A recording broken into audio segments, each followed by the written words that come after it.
Hi, everyone, and welcome to Wine.com Experiences. I'm Gwendolyn Osborne. Today, we are going to discover the world of sherry. So we have three different styles of sherry to taste and three incredible representatives to help guide us through it. In order, let me get to the wines first. So in order that we'll be tasting these wines, first the Gonzalez Bias, Teo Pepe Fino sherry, the Lustau Solera Los Arcos dry Amontillado sherry, and the Asborney medium sherry.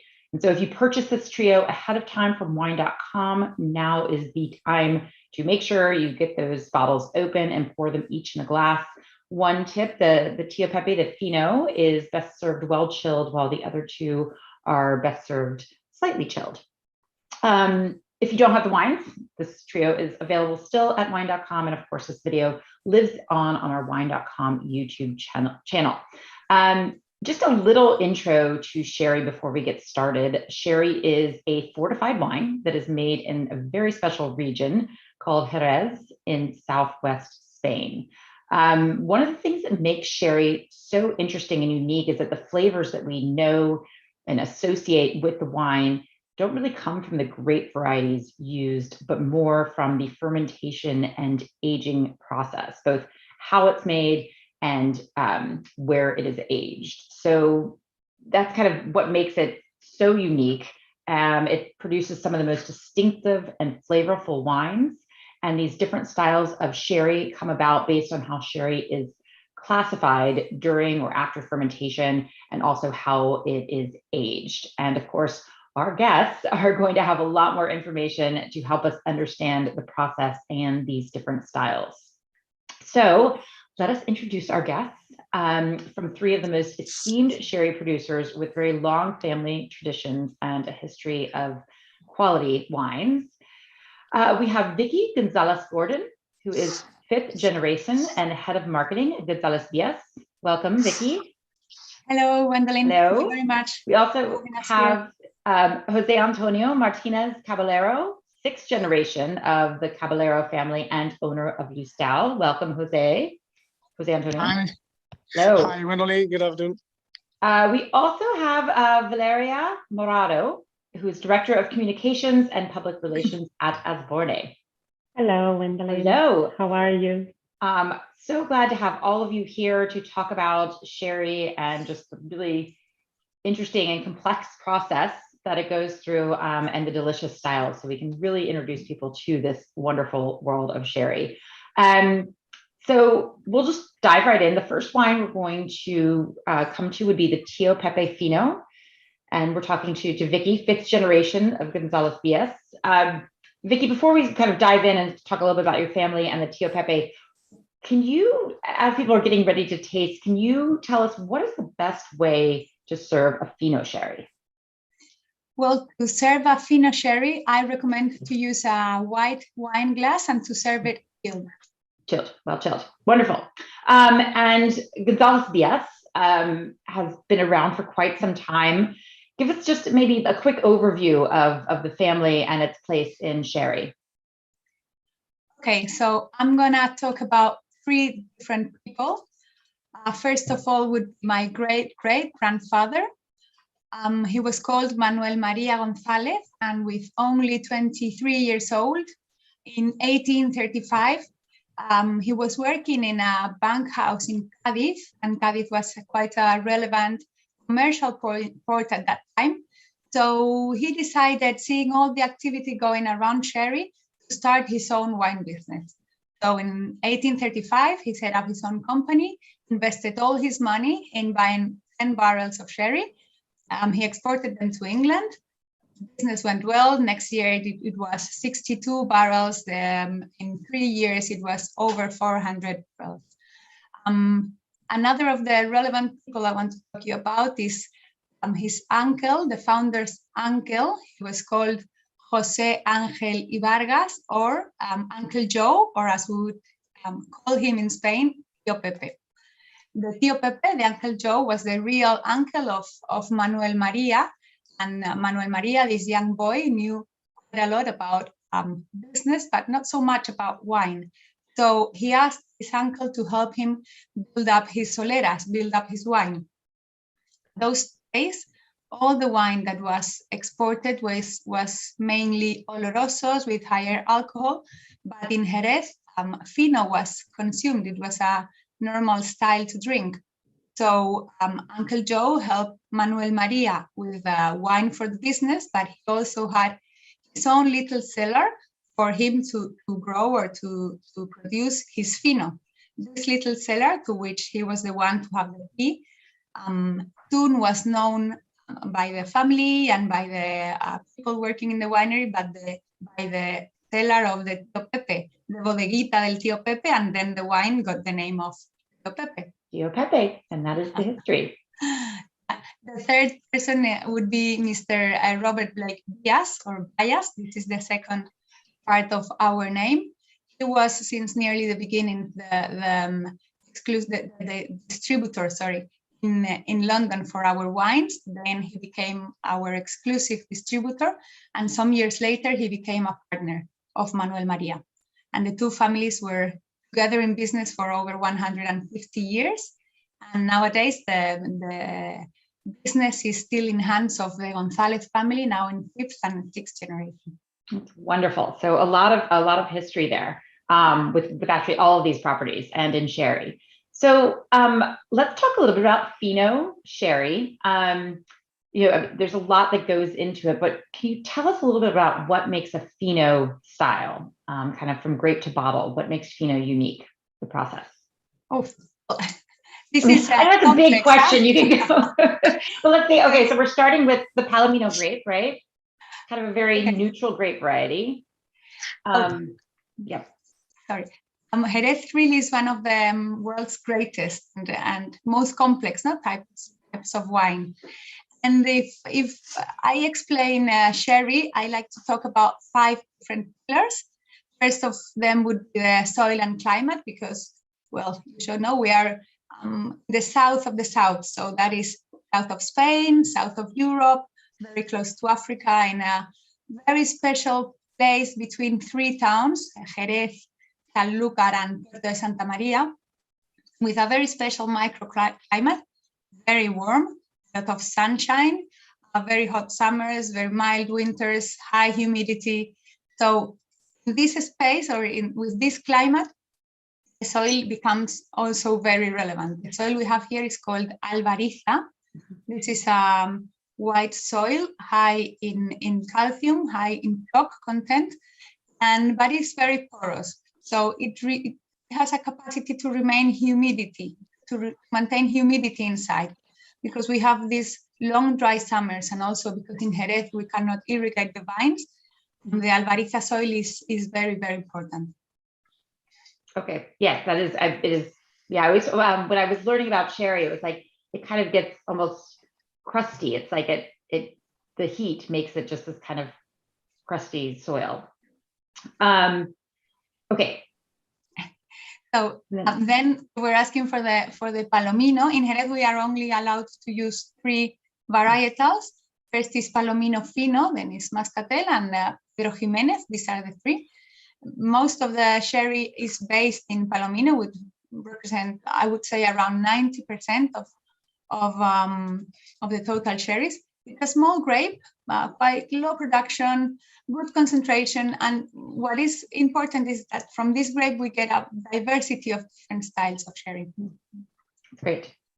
And then when we're making Fino, I think that probably the thing that I would love for you to explain is the flor. So can you tell us a little bit about when that happens and what it does to the wine? Yes. When we get the mast, we can fortify. Winemaker decides to fortify the mast to a different level depending on the wine he would like to obtain, he would like to produce. So if the wine is fortified up to 15% of alcohol, and with certain circumstances in the winery, so special temperature and humidity, and also in the barrels, which we use 600 little barrels, we call them botas, only fill them up to 500 liters. So there is a space for the air between the wine and the barrel. Then we can have the floor. You are seeing here in the screen. Well, the floor, this is a layer of yeast that happens on the top of the wine because of this percentage of alcohol. If you increase the alcohol, the floor will not be able to develop. And this is something that is alive. It's constantly interacting with the wine. Okay, so influences the wine, the color. When we taste Teo Pepe, we will see it's very pale. It interacts with wine, consuming the glycerin. That is why Teo Pepe is very, very dry. It also interacts with the wine, giving it a special pungent aroma. Okay, well, let's taste the wine. Maybe you can kind of tell us a little bit more about those aromas that we should expect in the Teo Pepe, because I think it's so different. And again, it's that aging of the floor and the biological aging that happens there is just makes it so fascinating and unique.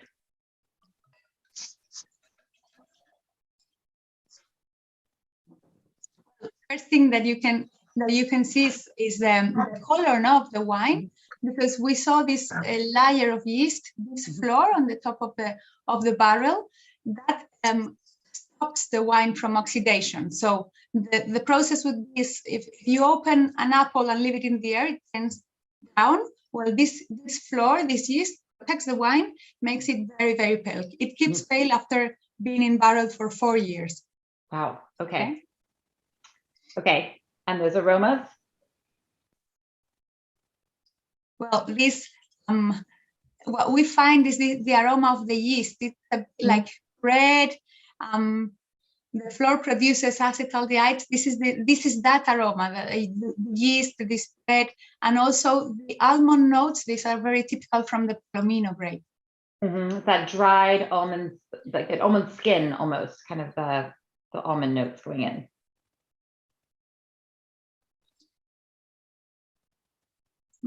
Very, very intense in the nose and very different. I mean, it's Pepe is a white wine, but it's a different style of white wine.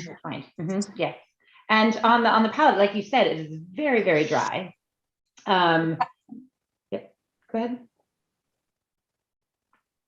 Well, survive the floor, the yeast is something that is alive, needs to consume the nutrients in wine. One of the things it consumes is the glycerin, so that is why the Fino, the Teo Pepe, is very, very dry, and why it has this complete dry feeling, dry sensation. Okay, and then you also have this. It's very crisp. It's remains of almonds, of green olives, maybe green apple, slightly bitter.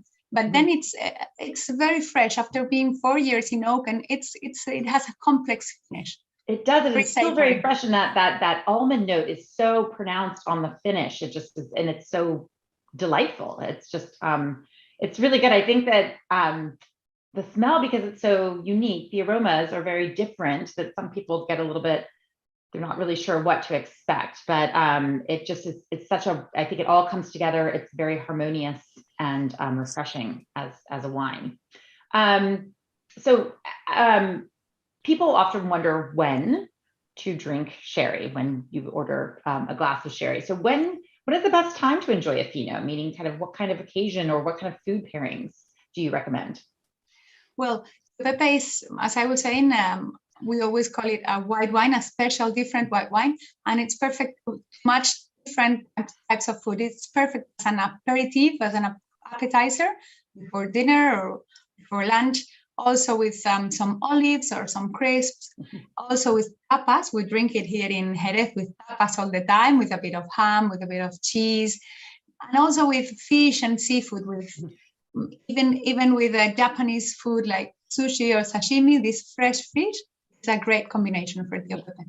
Yeah, perfect. It's a very fresh wine. I think it goes so well with anything that has like this kind of salty, that is savory and salty, like you mentioned, the olives from the fish.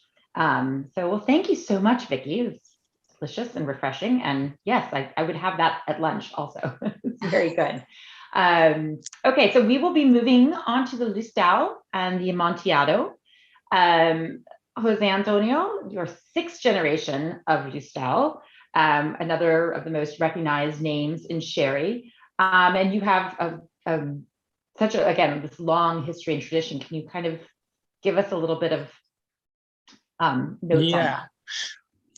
Okay, thank you for the invitation. Yeah, well, I think the three companies we are present today is we have a long tradition in the wine business, and trying to summarize the history in just 5 minutes is very difficult. But I'll do my best. And and it's funny because last year Lustau celebrated 125 years of foundation. So it's we are very happy. So I would like to, because it's difficult, as I said, I would like to point out 5 moments of Lustau history I believe were crucial to see Lustau as it is now. Okay, the first moment obviously was the foundation. It was founded by Jose Ruiz Verdejo back in 1896.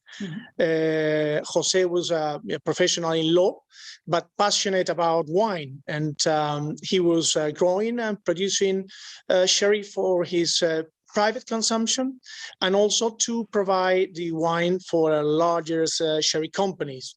So that was the origin of Lustau. It was like an almacenista, and I will explain later. This is a very important part of our history.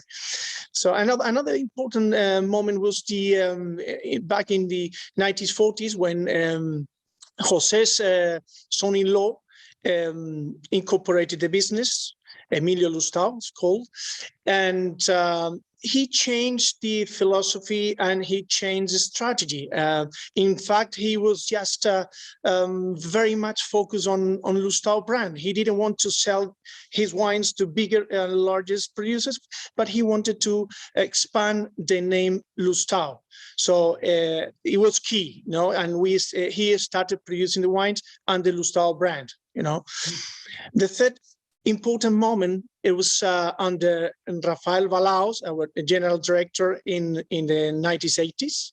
And he was very much focused on the market, and he realized that Lustau, to become a very important sherry player in the future, had to change a few things, and he focused on 2. One was the packaging, and he changed the bottles. He moved away from the traditional Jerezana bottle, and he changed it to a more modern, innovative, and beautiful and stylish bottle. It was one very important factor. And the second, he established or he defined the Lustau's product range. He realized that the company had a big potential inside the cellar, and he wanted to put that in different portfolios. So he designed the Solera Reserva Familiar. He started with the Almacenista range, which is really interesting. I explain now. And he started also with the vintage sherry, which was very unusual at the time because we used the Solera Credera system, as Vicky said. So it was very it was like looking ahead in a very strong position. So he had clear that the sherry had to move forward and in quality. And when he defined the portfolio, he placed a focus on the almacenista. Almacenista is an artisan, an individual artisan, passionate about wine, but that grows and produces wine as a hobby, not as a profession. And Lustau decided to put those names on the sherry market by buying some wines of those small almacenistas and bottle and sell it under the name of the almacenista. So we provide a market for these small producers. So this was the first key moment. The fourth was back in 1990s when Caballero Group merged with Lustau. I'm the sixth generation of the Caballero company. We are also a sherry and wine and spirit producer here in the region. Also very old, because we were founded in 1830. So we also have a very long tradition in the sherry business.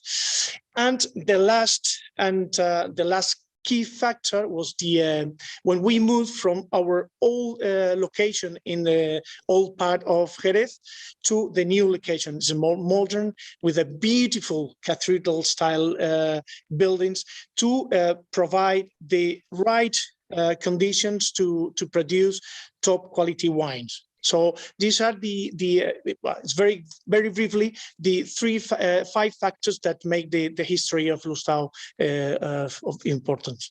Yes, well, it's very hard to condense a story of these generational families that you're all representing. So I appreciate you trying to give us the key points. And as I mentioned before, I thought, if somebody's looking at someone like sherry, this is not somewhere similar to, California or, any other still winemaking region where somebody can go and buy a vineyard and just jump right into it. I mean, these are this wine is just kind of steeped in tradition and history, and it's a lot of work and effort that comes about, which makes it so unique and delicious. And I want more people to get into sherry, because I love sherry. So let's talk about this Amontillado, which is the wine the style that we will be tasting from Lustau today. So we got a little bit of kind of the beginning part of sherry and into the floor with Vicky previously, but tell us a little bit about kind of up to that point, then how a wine becomes an Amontillado, and maybe while we're talking about that, we'll also touch on the Solera system a little bit. Yeah, well, basically, as Vicky explained, well, the sherry wine is sometimes very complicated, but at the same time, I'm gonna try to make it very simple, right?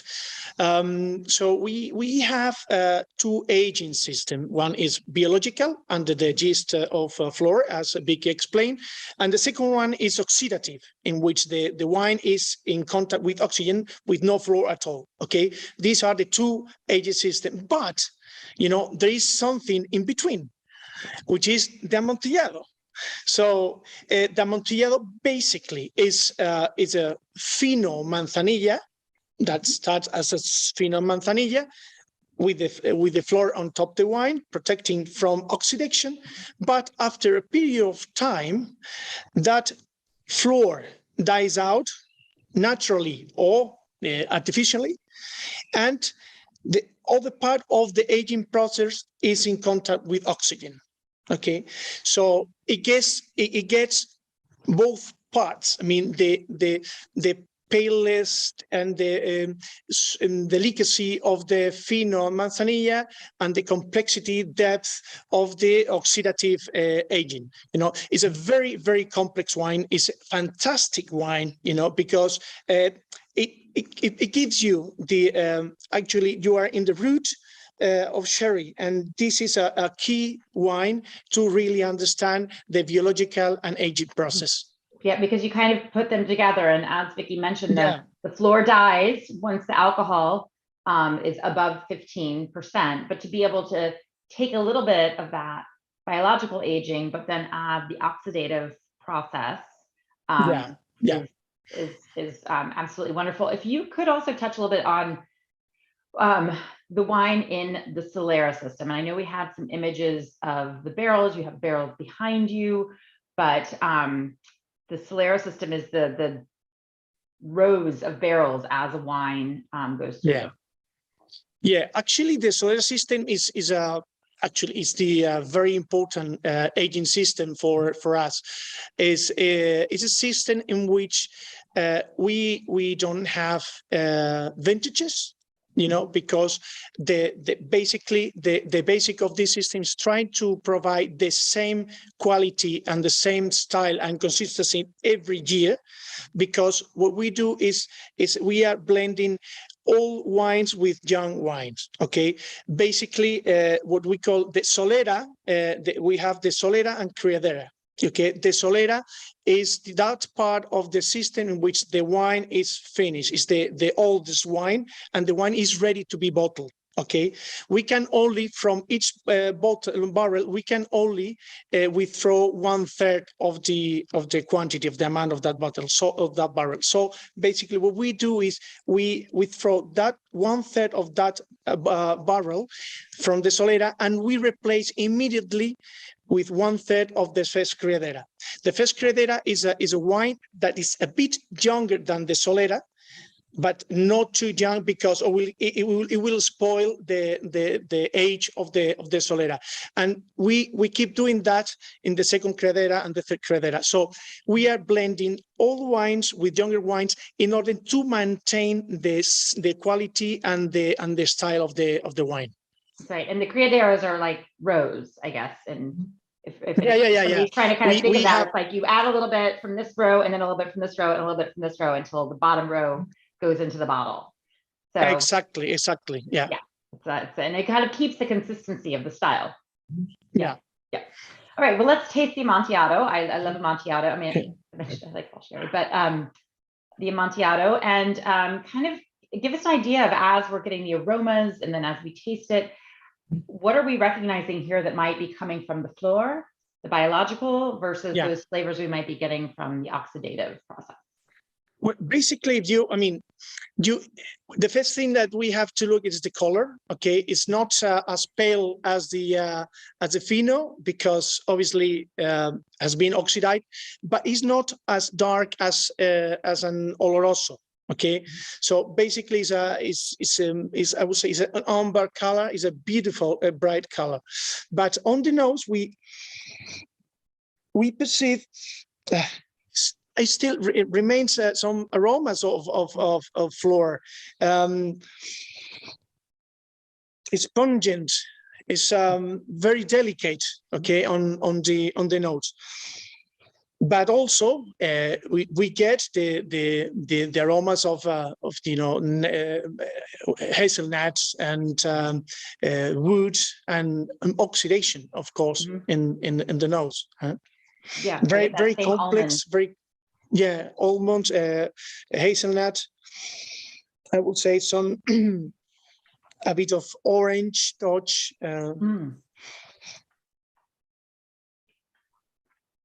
Very delicate on the nose.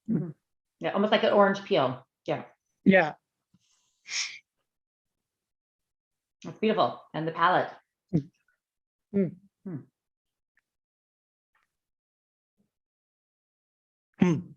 On the palate, this Amontillado is very dry. I have to say that this Amontillado has spent 4 years under the yeast, and the developed yeast, and 4 years in oxidative aging. So half, 8 years of age. Okay, so the flor aromas are still there, but also the oxidation is there as well. Very balanced, very smooth, very dry, of course, very complex. You have all these nutty aromas with nice and long woody and nutty finish. It's a beautiful Amontillado. It is beautiful. This is one that I purchase myself often. And one thing I love, and I noticed this in the Teo Pepe, and I'm sure I'll see it in the Asborney, and I love how sherry changes. You take one sip and something's happening, and then a second later something else, and then whole new flavors just dive in. I feel like it's this evolving wine in your palate. Yeah. Just delightful. So what is your favorite pairing with this style Amontillado? Well, actually, there are a lot of different pairings. Depends how you feel or how I feel. Sometimes I feel like Japanese, so I go for Japanese food. I love some tempura fry sweet prawns, for instance. It goes really well.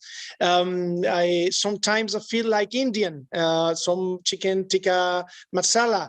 Fantastic. Why? Because the complexity, the strength, the dryness of the wine balance really well the spiciness. I really like with some tacos as well. It's in the States really nice, pork or beef, beautiful. And the more traditional, as I would say, some risottos, mushrooms, roasted chicken, consomme soup. Plenty of things. So versatile is the word you're looking It's for. very versatile. It's very versatile because you can play with the aromas, and you can also play with the texture of the wine. Yeah. The body, the length, and so on. It's a very, very nice wine to experiment with food. Yeah. And I actually enjoyed it last night with a game of Uno with my children. So also on its own for game night, it was a perfect fantastic. Match. So, yeah, perfect. And also it's a great wine for cocktails. Yes. We are doing really good job with cocktails. Yes, I'm loving some of the new sherry cocktails coming out, and this is a perfect match. Jose Antonio, thank you so much for such a delicious wine and wonderful explanation. So our third style and wine we are having is the Asborney medium sherry, which is a term we use for blended sherry, which means there's a little bit of added sweetness. And Valeria, hi. Yes. So I'd love for you to help explain, because I feel like medium just doesn't really say much to consumers as much as the complexity that goes into it. So first, maybe can you tell us a little bit about, we were kind of doing brief histories, maybe a little bit about Asborney?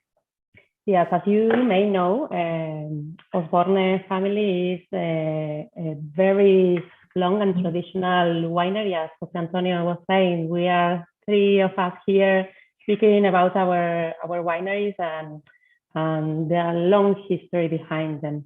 The history of Asborney goes back or dates back to the 18th century. It's a long history. This year we are celebrating 250th anniversary. So imagine we are in 7th generation. The family is in the 7th generation, and it was founded by Thomas Asborney. It was an young Englishman that set sail from Devon to Cadiz with that ambition to start the business and to export the sherries back to London. So when he arrived to Cadiz, he starts a good relationship with the British Council at that time in Cadiz, Sir James Duff. They became partners. Then his nephew, William Gordon, also joined. Later on, Thomas Asborney started acquiring many wineries around the building, and was the first manager, and that is where Asborney begins. So, as I said, this year is quite special for us, 250th anniversary, and the main purpose from the very beginning is to build brands so that people can enjoy and share experiences around wines, our wines. So today we are having a medium wine here. Yeah. As you said, it's like a mixture of what Vicky explained and something has also said Jose. The base of this medium is an amontillado. The medium, I'm pouring myself a glass of our medium.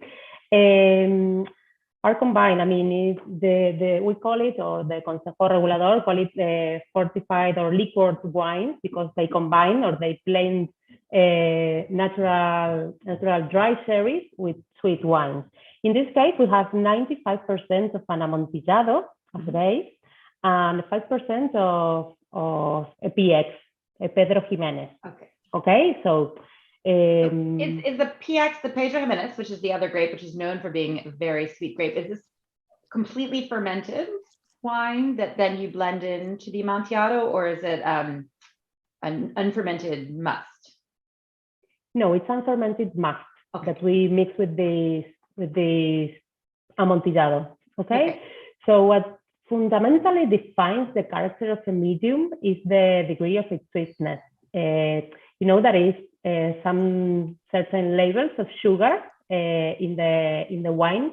So in our case, we have a medium dry sherry that is 46 grams or half 46 grams of sugar per liter. So you will notice when we be able to taste it. Okay.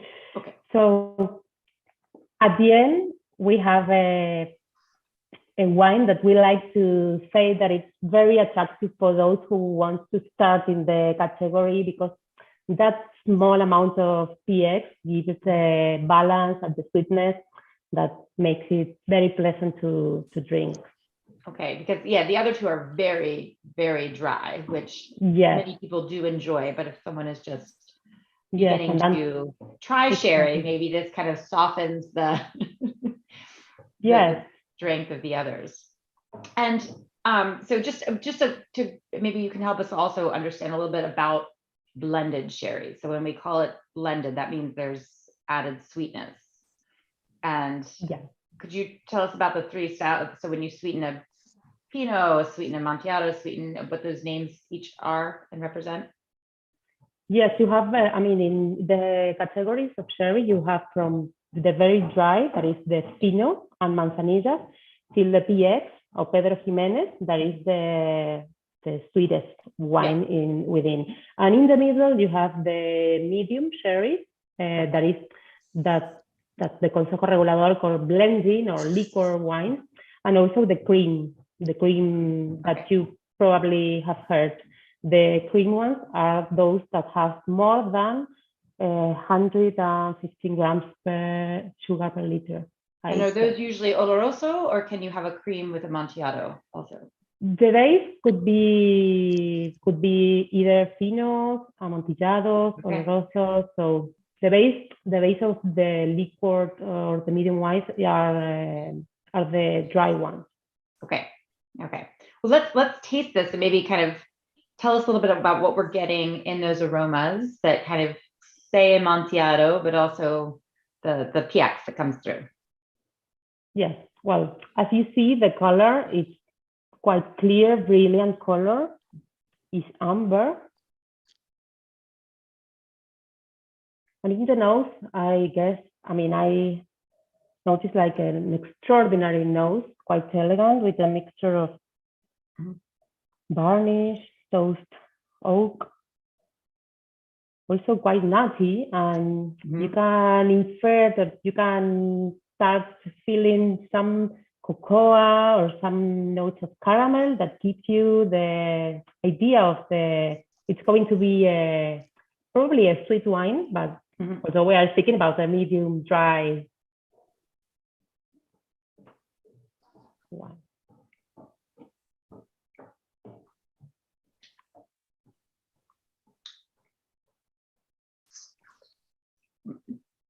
So in the mouth, at the beginning, you notice like it's very dry, but at the end, the aftertaste, it gives you the idea of a little, very smooth and very velvety sweet wine. And I get that same nutty characteristic. I get all those kind of complexities coming from the Amontillado, but it's that sweetness kind of rounds it out, It adds back the glycerin that the floor sucked away, right? Yes, exactly.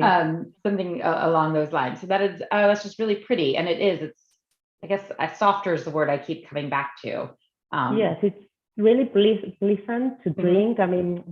I was saying just before that sherry beginners, really, it's a type of wine that can really dive into sherry through this wine and discover the great versatility that sherry can offer, from the Fino, Amontillado, Oloroso. So there's really a very wide range of sherry to get started. Exactly. What about what do you enjoy? What is the best time to drink a medium sherry, your ideal food pairing or occasion?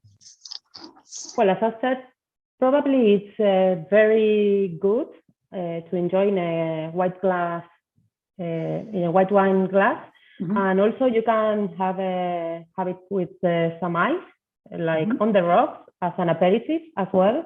So it's probably a good option to drink itself as an appetizer, and also can be can be very good. I mean, it's an ideal company for spicy foods, as Jose Antonio was saying before, because that small amount of sweetness gives you or goes very well with Thai food, Indian food, as well as with cheeses or Spanish tapas. So it's quite versatile. Yeah, and I guess I love all three of these because they're very different. But again, they're made primarily. I know there's a little bit of Cesar Jimenez in this one, but one grape. But again, what happens in these cellars with this aging process makes so many wonderful, unique styles. So yeah, I want, and I'm sure you're out there, you're talking about your sherry, your houses, your history, your wines. Is there any one thing you can say to people who might be watching and nervous about trying sherry to get them excited about, what they should try it in a cocktail, what would be your advice to them, Valeria? Well, I guess that sherry, you should see it as a food wine that it goes perfectly well with I mean, when we speak about sherry, I instantaneously, I mean, I was saying as an aperitif, but immediately I start thinking in many food options. So you can have many different options to pair with a lot of different dishes, and that's fantastic to have into one category that is amazing to discover and to go into it. Yeah, and these, and I meant to ask also the Teo Pepe though, because it's so delicate, needs to be drunk like a still white wine. But the medium and the Amontillado, how long once we open them can they last in your fridge? Well, we recommend. Sorry, Valeria. For the medium, we recommend that once open, you can keep it on the fridge for at least 3 months. And if you have just bought it and you have in your cellar, in your private cellar, you can store it for 3 years, more or less. Yeah. And Jose Antonio, sorry, tell us a little bit about how long Amontillado. Yeah, in the case of Amontillado, because the one part of his aging has been oxidized, it can last longer once it's open. Okay, yes, 2 months, but I would recommend as all wines, once you open a bottle, try to finish it. It's not that hard, right? As soon as possible. But it is something, I think, if somebody is nervous about purchasing a bottle of sherry and only wants one glass, knowing that over the next week or two, keeping in the fridge, it's not, it won't fade the same way a typical still wine will. And so take that off of your hesitation list if you have any. No, I mean, this in the case of Amontillado, that's not a problem. I mean, you can buy, you can open, and it will last much longer than a normal white wine, no problem at all. So people can experiment with the wine, no problem. Great. And for you, what are the things that you bring out to tell the people to suggest? Look, I would like when I with sherry in general, and with Amontillado in particular, I always do one thing especially with friends who are not familiarized with sherry. Okay, what I do is I open a bottle, I offer them a glass of Amontillado, and I'll say,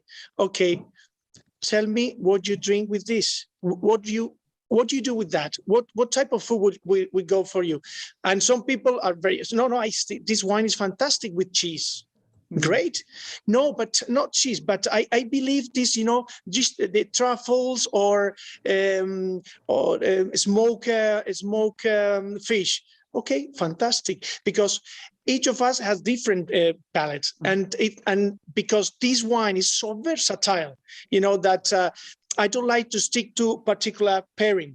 And this wine, the Amontillado and Los Arcos in particular, opens a huge possibilities. So it's a wine to experiment. And if you're not familiarized with that, try to open a bottle, get a glass, group of friends, and you ask all of them what they will have with the wine. And I'm sure you will get completely different answers. And nowadays the cocktail is great. You know, in Spain, you know, cocktail is not as cool as it is in the States. But when you go to the States, it's great how sherry and Los Arcos in particular is used in different cocktails. It's great. So a lot of possibilities. Possibilities, yes. Mixologists here are always trying to try something new. So the sherry cocktail is part of that. And Vicky, what kind of things do you share to get somebody excited and not as hesitant maybe to explore this world of sherry?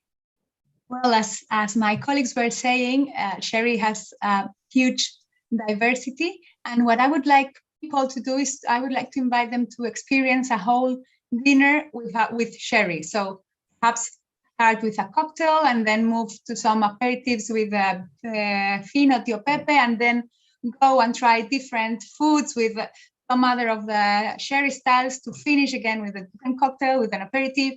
So, I mean, it's a great experience, and you can see how we can go from dry, medium to sweet. So I'm sure there's a sherry, there's a wine that everyone will like. Absolutely, yeah. So I guess the moral of our tasting: buy this trio, throw a sherry dinner party. And just explore and experiment. So I think that's what we should do. Yeah, it took me a while to get to sherry. Once I learned about it, started tasting more, and now if I find a Palo Cortado on a wine list, I get so excited. So I want to thank you all so much for being here. Hopefully everybody learned a little bit, getting excited about trying more sherry. Don't be afraid; they're delicious. They're just food friendly, versatile, wonderful wines, and just with loads of complexity and stories. So thank you again, Vicky, Jose Antonio, and Valeria. We love your knowledge, your passion for sherry. So gracias. Thank you Thank for you having very us, much. Gwendolyn. It Salud. was a pleasure. Gwendolyn. Salud, salud. Salud. Salud. Thank you.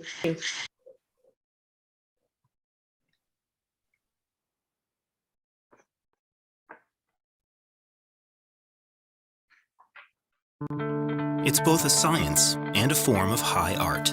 It's made from the combination of grapes, sunlight, rain, soil, and time. It's raised up in the moments that matter. It's wine. And we are Wine.com. We have the largest wine selection in the world, online sommeliers with free advice, and now our powerful new app puts the entire world of wine in your hands. Wine.com. Seriously passionate about wine. Download our free app today.